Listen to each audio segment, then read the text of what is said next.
Welcome to the Catholic Sobriety Podcast, the go-to resource for women seeking to have a deeper understanding of the role alcohol plays in their lives. Women who are looking to drink less or not at all for any reason. I am your host, Cristy Walker. I'm a wife, mom, and a joy-filled Catholic, and I am the Catholic Sobriety Coach, and I am so glad you're here. Do family gatherings leave you feeling drained, anxious, or reaching for a drink just to get through them? For many of my clients, these moments are especially tough because of the emotional strain of navigating a narcissistic mother.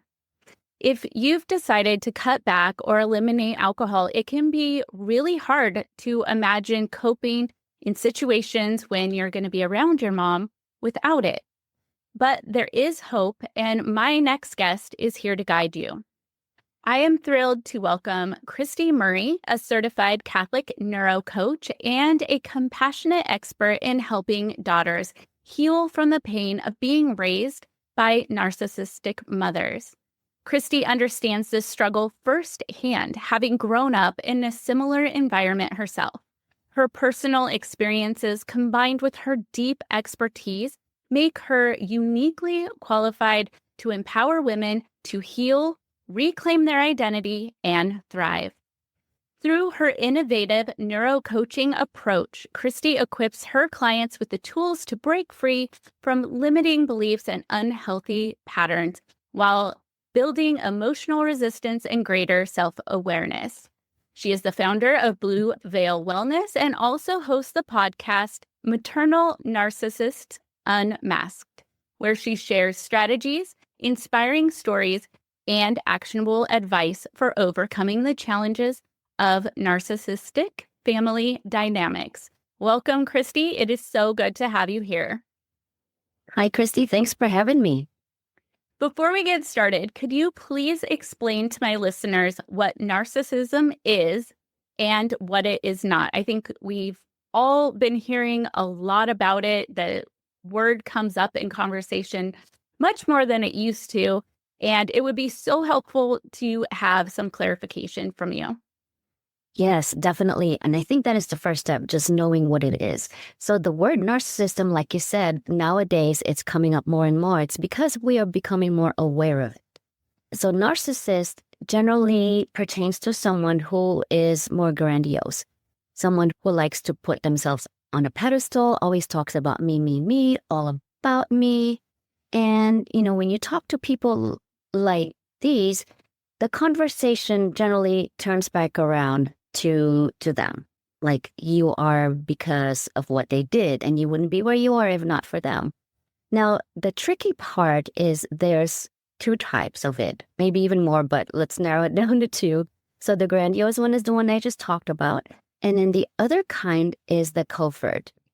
That is the more dangerous one because it's tricky to recognize. And it's more tricky if your mother is a covert narcissist, because this type of mother, she would do everything seemingly for you, but really she's doing it to put attention to herself. Like they could be termed as the helicopter parent. I'm just really concerned about my daughter, but really they're concerned for their daughter because their daughter is an extension of them. Their daughter or their son is an extension of them. It reflects back to them. And it really doesn't matter how the children feels because, once again, as a narcissist, it all comes back around. It's because of how it makes the mother look. It's because of how it makes the mother feel and like what the mother wants. So the children end up becoming just pawns in this sick game.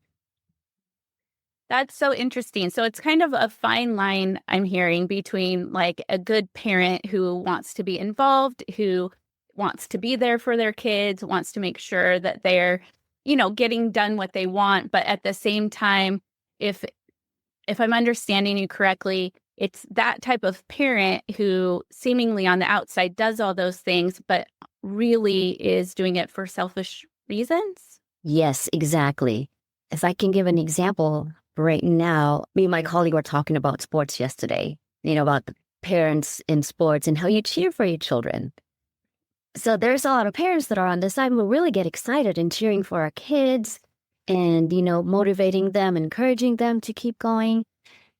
And then there's one of my colleagues actually said that her mom got really excited and she can hear her cheering and it embarrassed her. So after the game, she had talked to her mom and said, you embarrassed me. You were really loud. I can hear you there. And the mom felt for her daughter. And she said, I'm so sorry that you were hurt by how I was acting. I was just really excited. Well, that is an example of a good non-narcissistic relationship because the mother was actually open to listening to her daughter. Now, a narcissistic mother, you would get a different response. The narcissistic mom would respond with, well, you should have done better. And I was being loud because I was cheering for you. And I really don't care what other people think of me. So that's the big difference there. So gaslighted the daughter, gaslighted the behavior. And it's okay, never mind the daughter's feelings. I think I get that. And I am one of those moms that cheers for my kids, but I have been told by my kids to not do that. So it makes me feel better that I didn't keep doing it or make it seem like I had to keep doing it. It's just, I am I don't want to be that, but I do understand what you're saying about it being more, I guess it would be more prideful about them and what their child's actions, how that reflects on them maybe. Yeah, it's the motivation behind why you're doing what you're doing for your children. If you truly want to do what's good for them, and then include them and really treat them as people, as your children, individuals, children of God who have their own feelings, then that's different rather than, well, I really don't care what you think because I just want you to do this and I just want you to do well. Yeah, that makes total sense. Thank you so much for clarifying that. So you've had your own experience with a narcissistic mother. This is going to be a really difficult conversation. They keep saying that. But can you please share your experience and then how not only you became aware of it, but then you were able to overcome that? Yeah, so I was not aware of it until I was over 40. It was really just recent. And I realized it because so the effect on me is that because I became a high achiever. I wanted to do, and then I went into people-pleasing mode, and then I wanted to do it all because I was raised to help people, to give everything, what I have. And to me, that was normal, and it's good to always be helpful to people. But then because I was raised by a narcissist, I had no boundaries, and I would feel bad if, people's problems became my responsibility, and I would feel bad if I couldn't fix it for them. Because I was raised to be the fixer, to fix the narcissist's needs and their feelings. And I thought that was just the norm until it started taking a toll on me. So I actually just enrolled in a productivity course because I was launching an online health business. And it's funny how it's amazing, not funny. It's amazing how God works to heal you. So how that course went was, I couldn't do this because of this. And then digging deeper, it all came down to, well, the barrier was because I was raised a certain way. And it all came to my mother. So to me, that was an aha moment that I was like, oh my gosh, everything I do and I shouldn't say all the problems because there are some good things. So she became the root cause of the challenges and the difficulties. So then I did some more work and it became to I was giving everything because that's how I was conditioned to. But then my own feelings and needs were non-existent. And I was made to feel guilty if I would bring my own feelings and needs to the table. That provides even more clarity because it's almost yeah, you're a high achiever. That's great. But at the same time, it wasn't you wanting to necessarily be that way. It was you being that way to make your mom happy, to ensure that she wasn't going to be mad at you or feel let down by you or something like that. So your performance, the way you acted, essentially was, like you said, you were the one that had to fix things. So if your mom was unhappy, you had to fix it with your achieving, with your, doing and serving and all of that. Is that correct? Yes, that's correct. And then, being under the constant scrutiny and criticism, like if things don't go her way, then the tantrum happens. Mm-hmm. So I was just constantly like in the background trying to fight for her, fix things for her, and do things for her too. And then now that I have children, I think the eye opener for me was she would start to treat my children a certain way, to where I started seeing that, wait a minute, that's how she treated me when I was a kid. And then I saw how my children were acting. And then I remembered how I was when I was a child. So then that's when I decided, okay, this cycle needs to stop.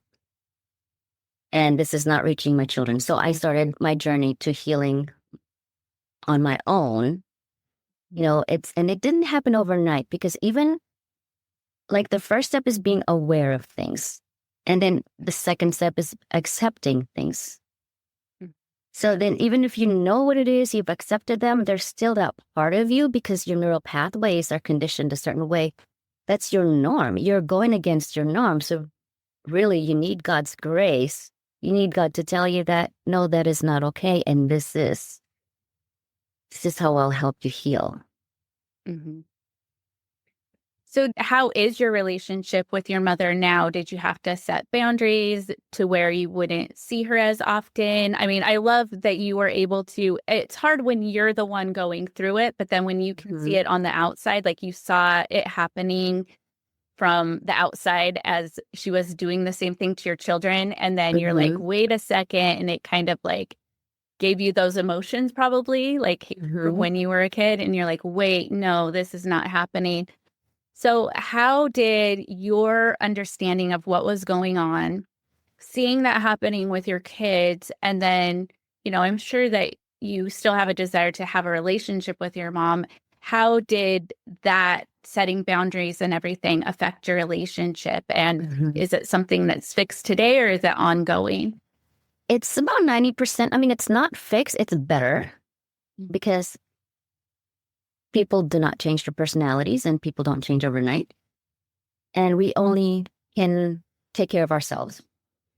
So it was really helpful that, she moved out, because she used to live with me. So when I was seeing all these things, she used to live with me. So that was a big help. And even then, I didn't even realize. I was still asking myself, like, why was she saying those things? Why would she, do that? And it was actually, I was in adoration one day, and I was really troubled. And my phone dinged, and something popped up. I don't have my notifications on. And at this time in adoration, it just popped up, and someone posted that, for you daughters raised by narcissistic moms, this is the book that helped me.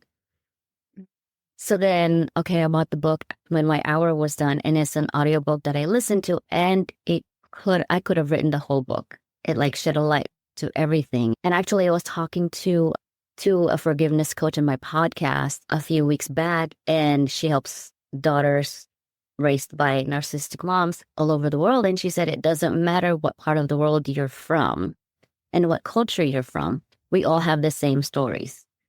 Mm-hmm.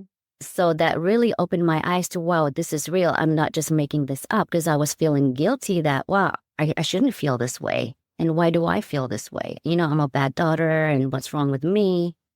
But just hearing validation from other daughters who went through the same thing. Okay, so it's a thing. So then I started doing more research about it. And the first step with me was when she would call, and she would be in panic and be in her emergency and expecting me to jump up and do the fixing for her. The first step for me is to calm down and just say, no, we are both adults, and I should not be your fixer. You're capable yourself. It was really wonderful for me. I just looked at the facts, and I didn't get emotional about things. And I just said, okay, well, let me think about this. So I hung up, And then I thought about things. And then before the day ended, I just said, okay, this is what we're going to do. And I made her accountable for it. And then That's when great. That had to be really hard and really scary to do. it was, because then you feel the guilt that if things get messed up, I mean, you always feel like it's your fault and you're the one to be blamed for it, even though it's really not your fault. And you're not the only person responsible for it. From your experience with helping other women with this, with realizing and then figuring out how to set boundaries and do all of that, have you, or I guess I have noticed as a sobriety coach, women coming to me where they know that they have a family gathering to go to. Their mom is, as you described, in whatever way, everybody's different, but to some level. And really, the only way that they feel like they can even get through a family situation with their mom is to cope with alcohol. Some people it's food, some people it's, other things, whatever it is. Yeah. So how would you tell a woman, like if she's going into a situation, she's decided that she's not going to overdrink, she's not going to overeat, she's not going to let her mom, be that catalyst in damaging her body. Like she wants to take care of it, but yet she's still like, but then all the feelings. So how can she go into those situations and face that without those coping mechanisms? Yeah. So realize you are your own individual person and your mother is herself and she's always going to be the way she is. And you can't tell her what to do. You cannot tell her what not to say. She's going to say whatever she wants. But you deciding in advance, deciding that, okay, when she says this, I'm just not going to say anything. And you don't have to engage. So like for me personally, when she started saying certain things that would trigger me, I would just say, well, I have to go because, I called you because of this. Obviously, you have a different response to it. So bye. So just little things like that. And like throughout months for me, just standing up for myself, because I would call her every day. And then after I hung up, I would just feel so defeated. And I'm like, why do I even call? But then there's always that need to reconnect with her. So after a few times of me saying, I have to go, I can't do that. And you really don't have to give a reason. You can just say, all right, that's how you feel, then that's what it is. And there's no reason to keep the conversation going. You don't have to explain yourself. And it's you. I mean, you hold that power. If you choose to take that power to stop the conversation, instead of feeling like, well, they still want to talk to me. Yeah, they would, but do you want to still talk to them? And you have every right and every power to say, I'm not going to keep going with this conversation. And actually, I want to get some dessert in the kitchen. And you can talk to other people or eat whatever you want right there. Yeah, that's really good because that's what I was going to ask you next. Like when I talk to women, a lot of times, like with my clients and things, we talk a lot about planning in advance for these situations, even planning for these conversations, because she's your mom and you know pretty much like what she's going to say, like what conversation she's going to try to loop you in on or where she's going to try to guilt trip you or, all of those things.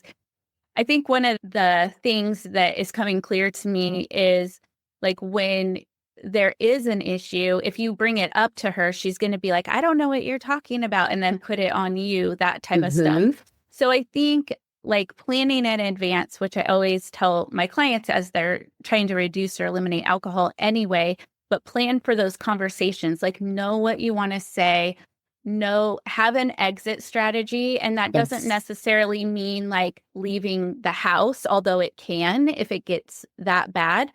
But having an exit strategy, kind of like what you said, like I'm going to go get dessert or I'm going to go see what my kids are doing, whatever it is, have those outs to be able to, essentially care for your own mental health and yourself in those situations so that you can kind of calm down. So you gave an example of that, but do you have any other tips for how to kind of calm yourself or care for yourself in those situations, just to kind of get through it Mhm. without some big, blow up or, whatever? So then, like when you said, they gaslight you, and the mothers would say, well, that's not how I remember it. Mhm. So then at that point, you can say, well, that's how you remember it. I just remember it differently. Mhm. And if they try to get things out of you, because they will try to push your buttons, because they will try to get a rise out of you. And then when you lose it, then they'll turn the spotlight and the camera on you saying, like, look at how she's acting. Mm. So have these phrases of words just say that, well, that's not how I remember it. I've talked to you about this, and I'm not going to go any further with this. And if that's what you want to do, that's on you, but I'm not going to take part in it. Mm. So if you end the conversation with a period and not even asking for what they want or asking them for their opinion, and like, this is how I feel, and that's done. And this is what I want, and that's done. Mhm. Hopefully, eventually they'll say, okay, well, you're done.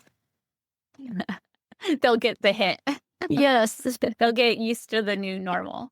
exactly. And that's the thing. It's like, you have to make your own new normal because they're used to, they're like puppet masters. They're used to like knowing what strings to pull.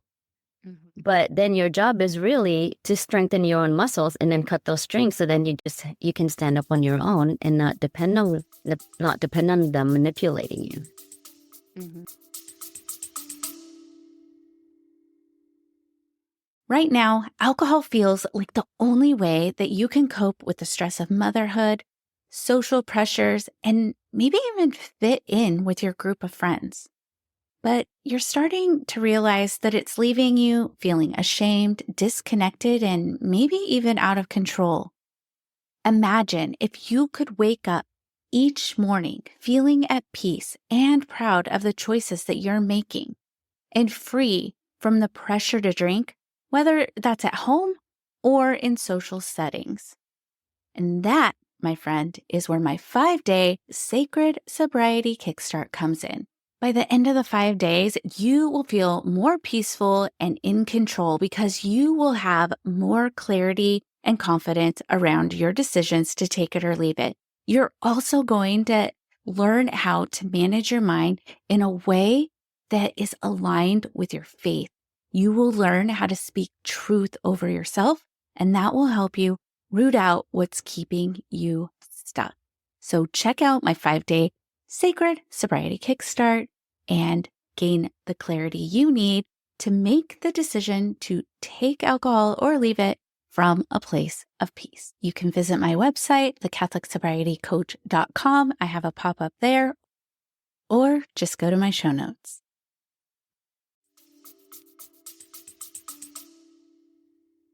And then, so what are some ways, because I'm assuming you're still kind of going through your own healing process. It's like an ongoing thing, but what would you recommend to women to do or how to, you mentioned a book, and then I know you have your podcast and you work with women, but what do you recommend for women as a way of healing those wounds from childhood trauma in a healthy way instead of like turning to, attachments like alcohol or other things?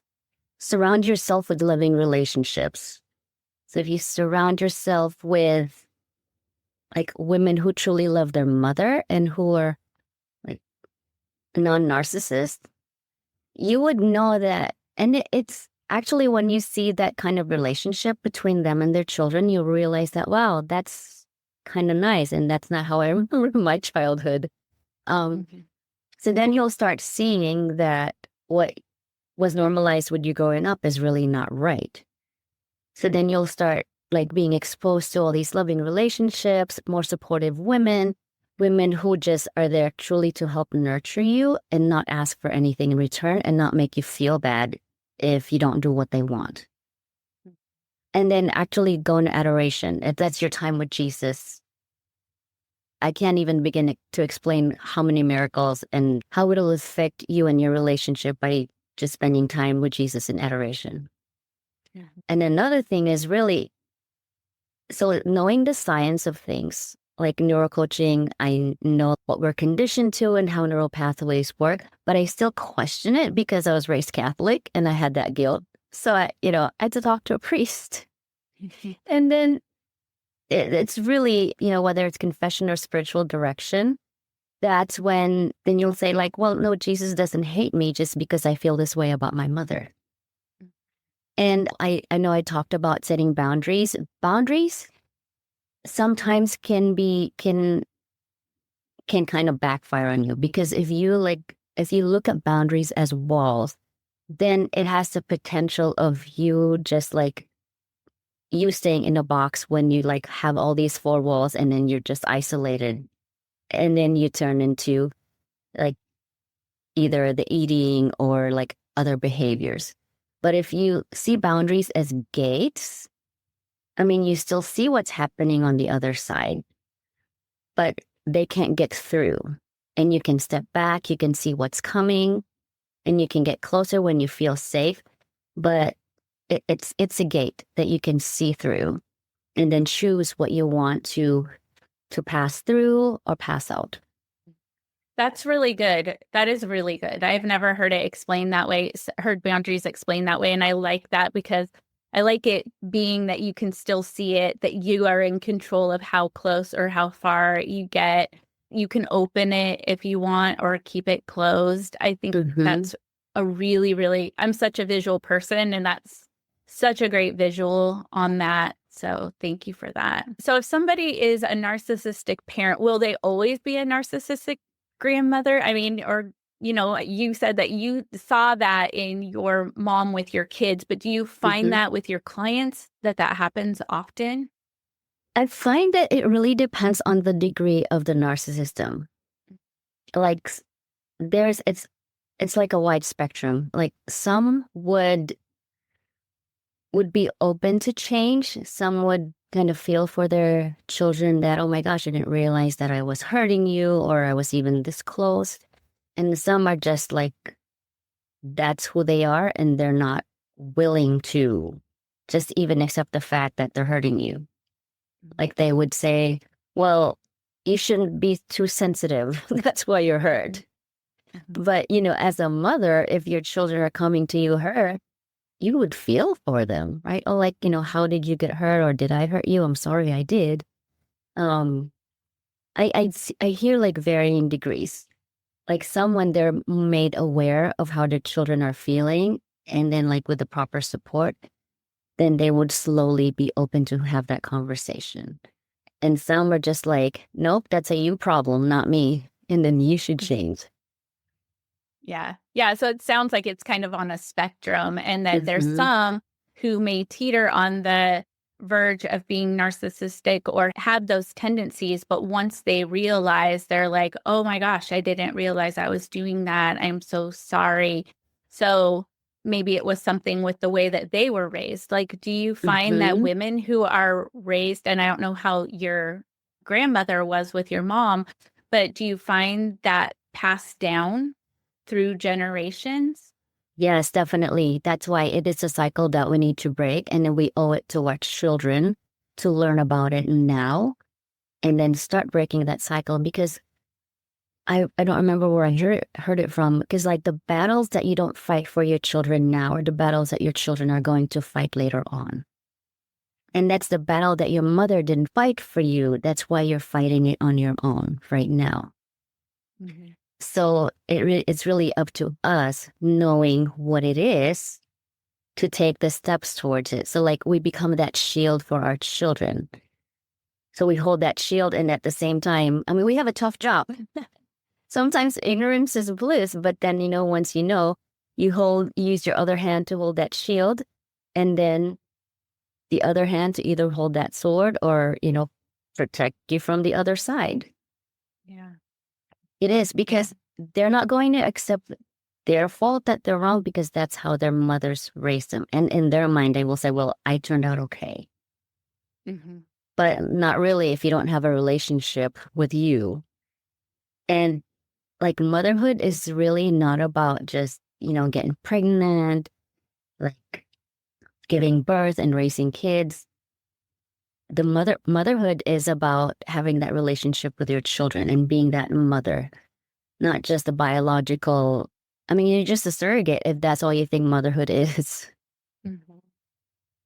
Yeah. And I think that's important what you said about breaking the cycle, because what we do is like we see what things, nobody's perfect. Everybody, we Hmm. parent out of our wounds sometimes, but our Yes. job is to find that healing. And once we are healed, then we can help parent our children so that they don't have to experience those wounds. Like my children have known since a very early age about my struggles with alcohol and that I don't drink and this is why. And, so it's one of those things because it was very much in my family. Alcoholism was very much, especially on my dad's side of the family. And so I'm like, it stops with me.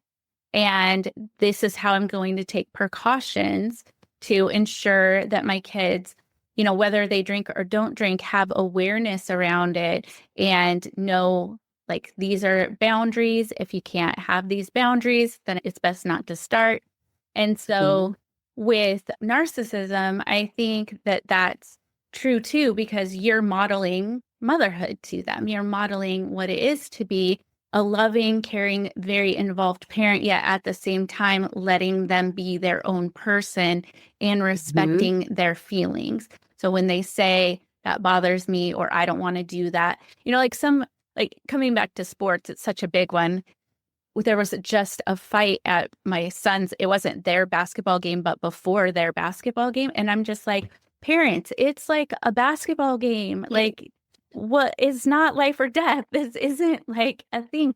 But I think that those can be the type of parents that really are in it for themselves, make it seem like they're in it for their children. So I think if we show them like we love you no matter what, yes, we would love Mhm. it if you do the thing that you want to do. If you excel, that's so awesome. But really, we just want to have you enjoy it, have a great childhood, and do all those things. But I think a lot of times it's hard because we do have some children, even if they aren't raised by a narcissist, who are harder on themselves, Mhm. in that way to where do you do you think that that is just like a learned thing, or do you think it is something from the parenting? Like maybe they are parenting in a way that's maybe not narcissistic, but prideful, Mhm. if that makes Yeah. sense. Like if I don't do this, then people won't think I'm a good parent. Mhm. But it's Yeah, it's that shame that's coming from themselves because they right. somehow in their childhood they were judged, so then now they don't want their children to be judged. Hmm. So they're stepping over their children's feelings that, well, I don't want you to, like you said, they're parenting from their wound. Whether they realize it or not, they have the best intentions for their children. They don't want their children hurt like they were. Hmm. Yes. So if there's a woman that's listening and she is dealing with and she's realizing like, oh my goodness, yeah, I was raised by a narcissistic parent, and I'm sure there's narcissistic dads and all that, but the maternal is Hmm. really hurtful because that's our model, right? So Yeah. if she's realizing that, what are her next steps really, and how can she forgive even? And that's going to Hmm. take time too, right? You need to heal Yes. first and then forgive. So what are some Hmm. of your best tips on that?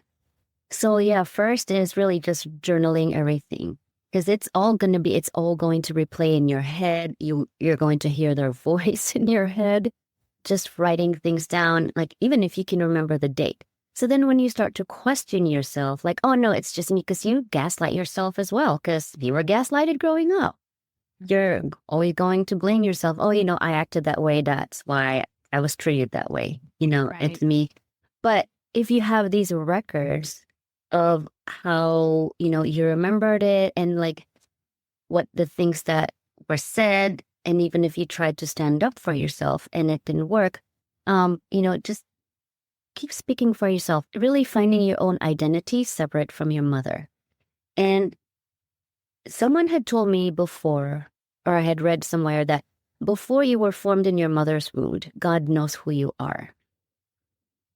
He knows like everything about you, what you're going to say, and even how you think, even before you say it.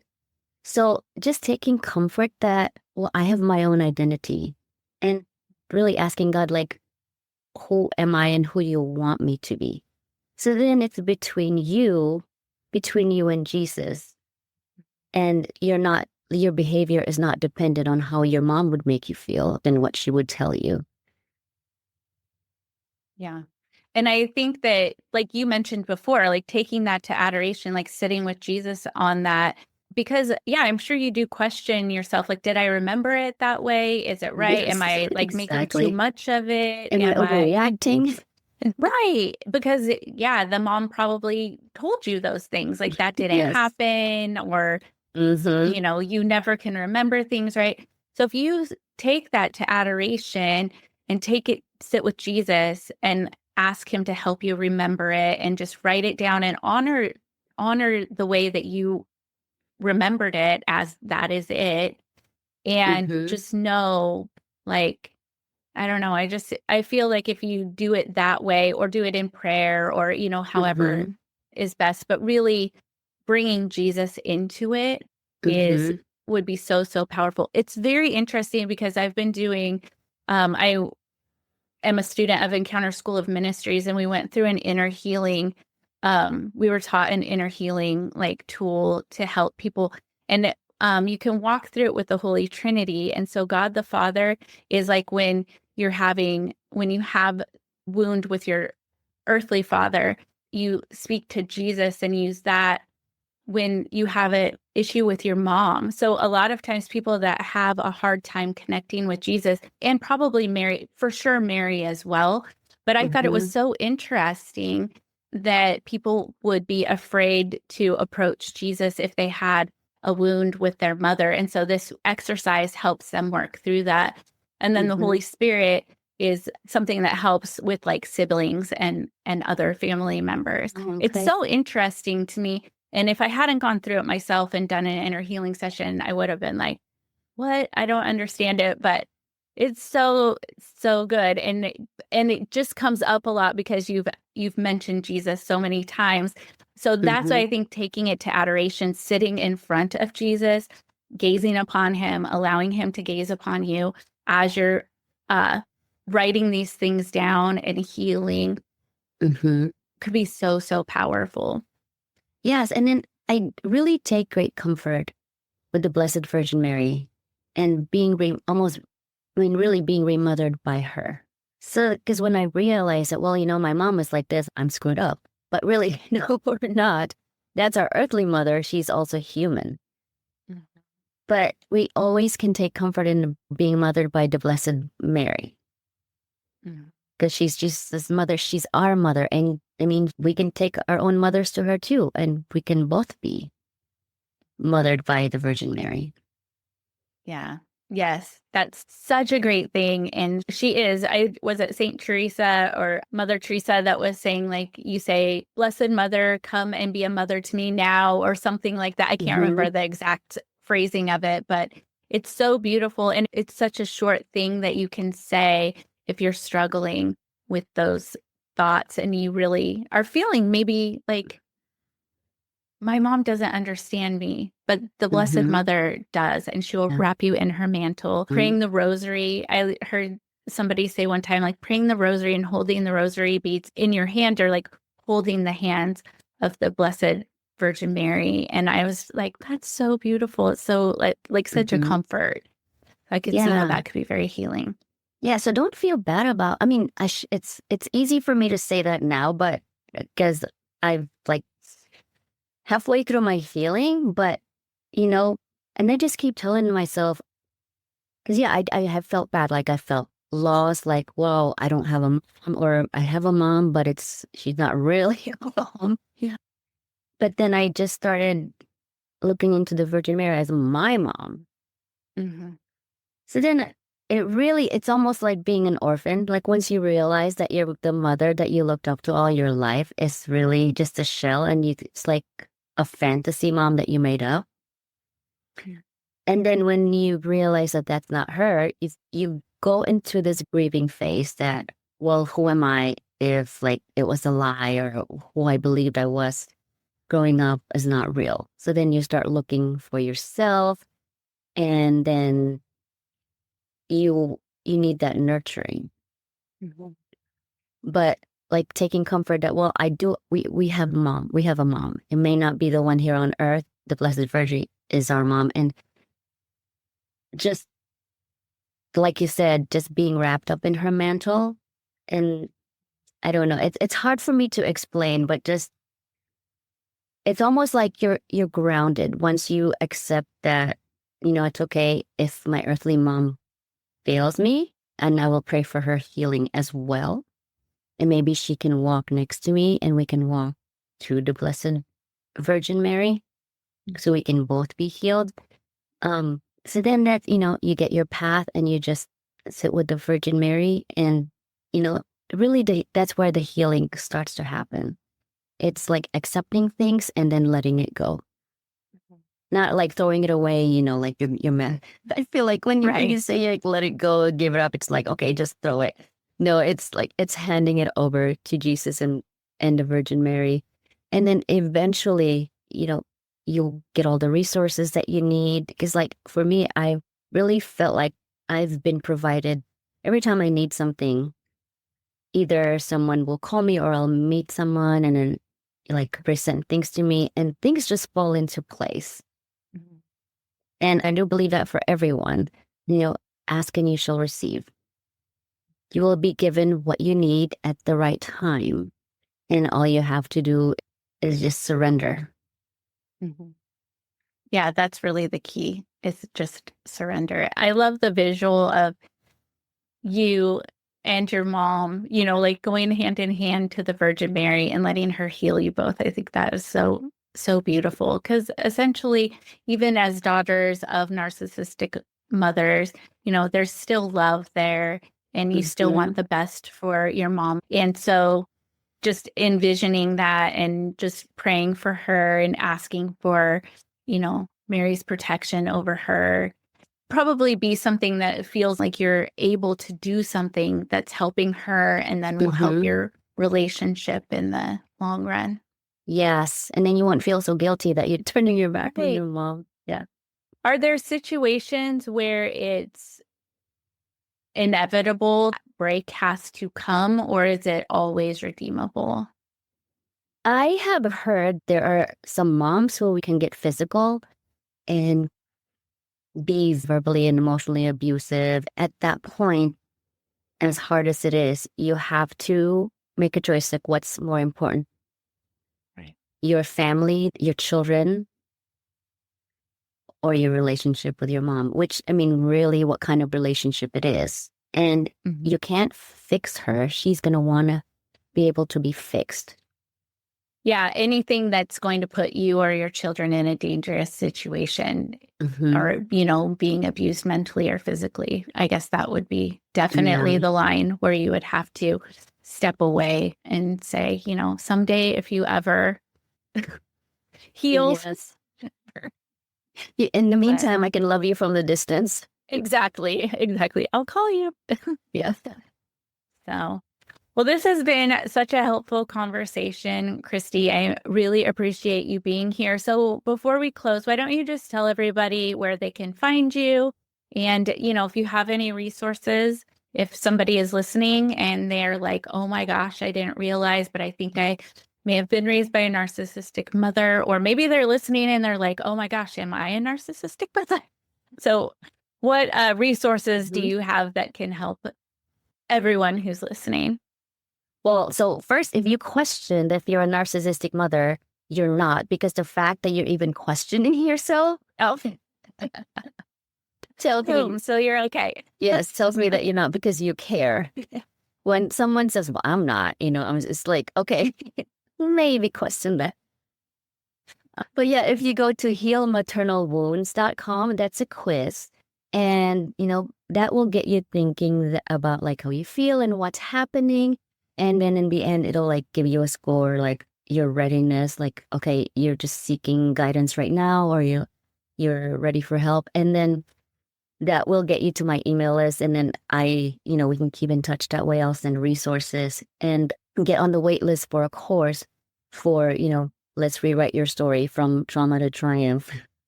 That's beautiful. And then, of course, there's your podcast as well. So I'll leave all the links to these things below because you got them to me. And yeah, we'll just keep doing what you're doing. I think the more people that speak out about this, the more awareness there will be and the more healing there will be. So thank you so much. Oh, can I just say something too? Like, absolutely.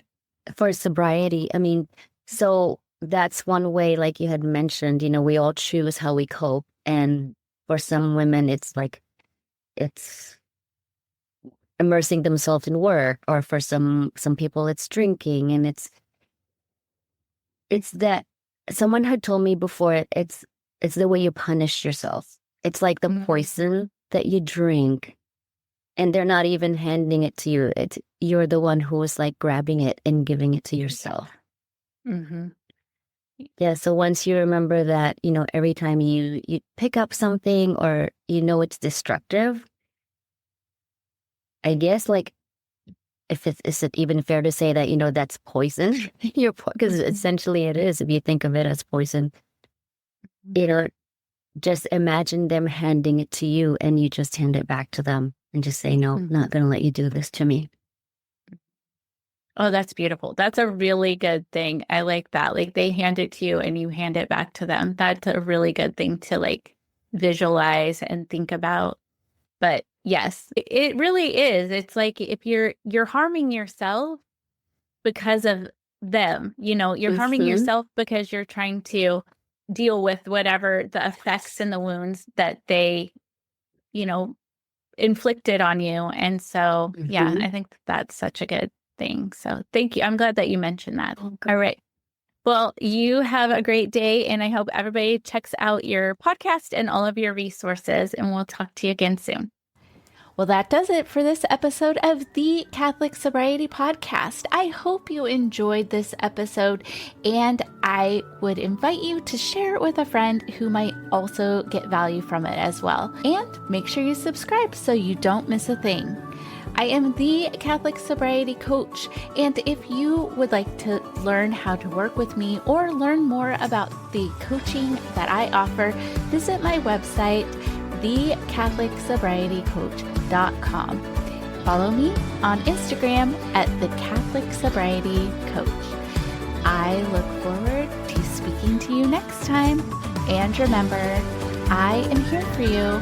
I am praying for you. You are not alone.